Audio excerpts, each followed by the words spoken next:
Bonjour, je suis Serge Bellet, vétérinaire, et nous allons parler des assurances médicales pour les animaux.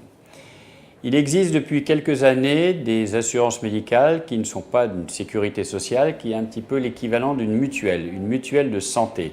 C'est-à-dire que le propriétaire d'un animal va cotiser, ou mensuellement, ou semestriellement, ou annuellement, et en fonction de sa cotisation, il va y avoir droit à certains remboursements. Il existe de nombreuses assurances médicales et différents groupes ont mis des assurances sur le marché.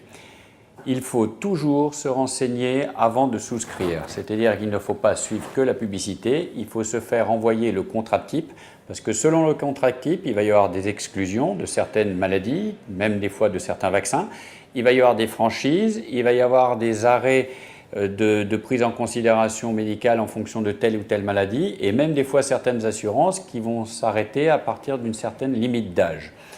Donc, toujours prendre le contrat type, toujours se renseigner ou demander l'avis d'un professionnel. Il existe des assurances qui vont être des assurances complètes, c'est-à-dire qui vont vous assurer et le médical et le chirurgical. Dans le médical, il faut s'assurer également que cette assurance peut prendre en compte l'hospitalisation de votre animal s'il est malade. Il existe aussi des assurances plus restrictives, c'est-à-dire des assurances qui ne vont prendre uniquement que la chirurgie.